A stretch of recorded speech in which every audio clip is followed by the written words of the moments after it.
이 지혜로운 그 솔로몬의 우리 기도를 한번 볼 것 같으면 솔로몬의 기도 가운데서 우리는 열왕기상 3장 9절에 있는 말씀이 우리가 솔로몬 얘기하게 되면 제일 먼저 생각나는 건 뭐예요?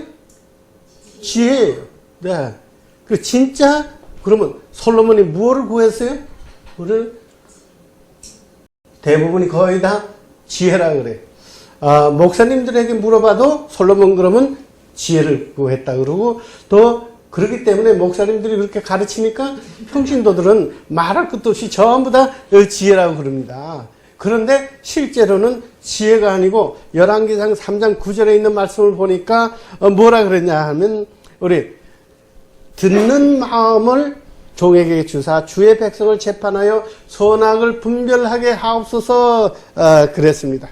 여기서 듣는 마음이라고 하는 것은 그냥 듣는 listening 한다는 것이 아니라 사실 그 원어적인 면에서 볼 것 같으면 discerning heart 여기에서 내가 분별력이 있는 그런 마음을 저에게 주어서서 그러니까 듣는 마음이라고 할 때는 우리는 경청하는 그런 자세 그리고 경청하는 자세라고 하는 것은 뭐냐면 경청이 아까 듣기만 하는 것이 아니라 경계심을 가지고 또 사리 판단을 분별할 수 있는 것까지 다 포함되어 가지고 있는데 또 사실은 이 쉐마라고 하는 그 원어의 뜻은 듣기만 하는 것으로 하는 것이 아니라 그걸 듣고 난 뒤에 행하지 아니하면 아무 소용이 없단 말이에요.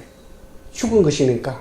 그래서 쉐마의 원뜻은 듣고 행하는 것, 다시 말해서 순종하는 것까지 아주 깊은 의미를 다 포함하고 있습니다. 그래서 실제로 우리가 이 말씀을 볼 것 같으면 분별하여 들을 수 있는 마음과 그 다음에 모든 것을 집중하는 그 마음과 이런 모든 것이 합쳐져 가지고 있을 때에 그것은 하나의 지혜가 된다. 지혜는 뭐 수백 수천 가지가 될 수가 있죠. 지혜는 지식과는 어떻게 다른가? 우리가 배운 여러 가지 정보와 지식을 우리 생활에다가 적용할 때에 활용할 때에 그것을 지혜라 그러는데 많은 사람들이 지식은 많이 가졌는데 공부를 많이 하고 가졌는데 그것을 갖다가 사용하지 못할 경우가 있어요. 그래서 그걸 갖다가 창고적인 지식이다. 많이 쌓아놓긴 했어요. 그런데 분별력이 없고 지혜가 모자라가지고 그것을 잘 활용하지 못하고 특별히 인간관계에 있어가지고 문제가 되는 경우가 많이 있죠. 그러니까 여기 성경 말씀을 분명히 볼 것 같으면 솔로몬이 무엇을 구했어요? 듣는 마음을 주사 그 다음에 선과 악을 분별하게 하옵소서 그랬거든요. 그렇게 하니까 이제 하나님께서 뭐라 그랬어요? 솔로몬에게 이렇게 말했어요. 다른 거 다른 거 부와 뭐 다른 거 얼마든지 구할 게 많은데 그것도 구하지 아니하고 그 다음에 정말 제일 필요한 것을 구했으니까 자기의 그 생명을 연장해달라는 것도 구하지 않고 자기의 그 부자가 되겠다는 것도 구하지 아니하고 이런 제일 중요한 것을 구했으니까 이제 내가 너에게 선과 악을 분별할 수 있는 그런 지혜를 주겠다. 그렇게 하지 않았습니까? 그러니까 지혜와 총명의 마음을 먼저 받았으니까 무엇을 해도 잘할 수가 있죠.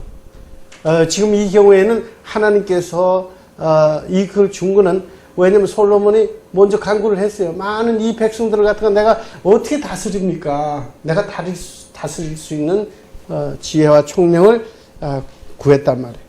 자, 여기에 있어서 지혜와 부와 영광을 약속하셨지만은 그것을 구한 사람이 바로 제대로 구했을 때에 다른 걸 구하지 아니하고 세상적인 거, 뭐 눈에 보이는 거, 물질이나 이런 것을 구하지 아니하고 이 모든 세상을 갖다가 헤쳐나갈 수 있고 승리할 수 있는 것이 바로 듣는 마음과 지혜와 총명을 구했다는 사실을 우리는 기억을 해야 될 것입니다.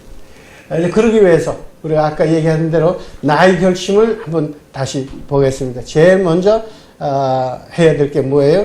우리는 이제 나의 경칭에서 정의는 다시 말해서 다 같이 시작. 나의 모든 것을 집중하여 상대방을 위해 가치를 보여주는 것. 네. 그 다음에 이제 나의 결심이 있죠.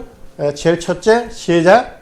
사람들이 나에게 말할 때 그들을 바라보리다. 둘째, 내가 잘 이해할 수 없으면 질문하겠다. 그 다음에 셋째. 똑바른 자세로 앉거나 서겠다. 그런데 이제 여러분들이 만약에 이걸 읽으면서 똑바른 자세로 앉거나 서겠다고 하면서 입만 나부랑 그러면서 자기의 자세가 바로 되어 있지 않다고 하면 여기 이제 엄청난 문제가 좀 생기죠. 그런 사람들이 다른 기회는 많이 있었어요. 여기는 그런 사람이 하나도 없기 때문에 내가 공공연하게 좀 얘기를 할 수 있어요. 그 다음에 이제 네 번째 뭐예요? 내 자신에게 관심을 집중시키지 않겠다. 그 다음에 다섯 번째 눈은 귀, 손, 다리와 입을 산만하게 하지 않겠다. 이게 지금 잘못됐다 그랬죠. 눈, 귀, 입, 손과 다리를 산만하지 않겠다. 이제 아이들을 가르칠 때는 이런 이제 그 모션으로 해가지고 하게 되면 굉장히 빨리 익히죠. 여기에 이제 조금 더 경청에 대해서 원어에 나오는 것들이 아까 얘기하던 그 쉐마라는 말 말고도 히브리 말에서 아잔이라는 그런 뜻이 있어요. 그 역시 귀를 기울인다, 아니면 귀를 더 크게 한다. 그 다음에 협소한 귀를 갖다가 넓힌다, 귀를 쫑긋이 한다. 그래서 과샤브라는 뜻하고 거의 같다고 그랬어요. 우리 품성 교육 교재에 볼 것 같으면 거기에 귀의 그 모양과 귀의 구조가 나와 있어요. 그래서 그 구조를 아이들에게 실제로 귀의 구조의 역할을 시킴으로써 그 다음에 아이들에게 실감을 하게끔 얼마만큼 우리가 듣는 것이 어떻게 해서 이루어진다는 것, 얼마만큼 경청을 하는 게 중요하다. 이제 이런 거를 갖다가 간단하게 할 수가 있는데 저희가 이제 원래 중급반에서 이제 그런 것을 갖다가 실제로 이제 해가지고 와서 또 그 활동하는 걸 갖다가 실제로 시범을 보이고 하는 이제 그런 과정이 있습니다. 그 다음에 이제 아까 얘기하던 쉐마, 잘 분별해서 듣는다. 근데 듣기만 하는 것이 아니라 그 다음에 행동에까지 옮긴다. 그러니까 순종이라는 의미까지 다 있다 그랬어요. 과샤브, 귀를 쫑긋이 한다. 그 다음에 에클레마이마이 할 것 같으면 그것은 말하는 사람의 입술에 매달린다. 눈을 떼지 않는다. 다시 말해서 이제 주의를 기울인다. 이런 뜻이죠. 그러니까 우리가 경청을 한다고 할 때에 우리가 모든 것을 집중하고 경계심을 가지고 하니까 어떤 내가 말과 행동과 태도를 할 것인지 그걸 갖다가 실천에 옮기는데 항상 준비하는 그런 태도를 우리는 해야 될 거예요. 경청을 잘하는 사람이 가지고 있는 이제 특징이 좀 있겠죠. 그럼 경청을 잘하는 사람의 특징이 어떤 게 있겠어요? 금방 우리가 경청 잘하는 사람은 제일 먼저 말하는 사람 나를 갖다가 똑바로 바라본다. 그렇죠? 그래서 또 말하는 사람과 눈과 눈을 마주하죠. 그 다음에 또 경청을 잘하는 사람의 자세는 어떤가요? 똑바로 앉거나 똑바로 서는 거. 그 다음에 또 어떤 게 있다 그랬어요? 경청을 잘하는 사람은 어떻게 해요? 그 남이 얘기를 하고 있는데 자기 그냥 뭐 시계를 본다, 뭐 아니면 걸찍걸찍하고 그 다음에 뭐 돌아다니면서 볼 거 보고 말이에요. 제가 이제 옛날에 교회에서 이 성경 공부를 인도하고 있고 그러면 제일 안타까운 게 뭐냐면 이렇게 지금 성경 공부를 열심히 하고 있는데 이제 늦게 오는 사람이 오잖아요. 그러면 늦게 오는 사람이 들어오면 이제 그쪽으로 다 보는 거예요. 그냥. 그러면 네가 뭐 성경 공부하는 목사로서 말이지 뭐 야단을 칠 수도 없고 말이에요. 그때에 지도자로서는 아주 그냥 기분이 나쁘거든요. 왜냐면 들어오는 사람이 들어오는데 뭘 그걸 다 쳐다봐야 돼요. 일반적으로 또 사람들이 많이 그렇게 산만해지죠. 그 다음에 이제 간단하게 메모를 적는다. 이거는 아주 중요한 거라 그랬어요. 그다음에 이제 그렇게 경청을 하게 되면 많은 정보를 여러분들이 이제 받게 되지 않습니까? 그러면 이제 그 정보를 다시 생각하고 그 의미를 다시 한번 되새겨 볼 수 있고, 그러면 확실히 이해가 아주 잘 될 거죠. 그 다음에 우리는 말하는 사람을 어떻게 경청을 잘하냐 보면, 그 말하는 사람을 우리가 공경한다. 지도력의 위치에 있는 사람에게 그 사람들이 지니고 있는 어떤 권위라든지 또 어떤 업적이라든지 이제 그런 면에서 우리가 존경을 하는 거죠. 존중 또는 존중 또는 존경. 그 다음에 존중과 존경 같은 말인가요? 거의 뭐 같이 쓰겠습니다만은 honor 공경한다는 말하고 그 다음에 존중한다는 말하고 어떻게 다르죠?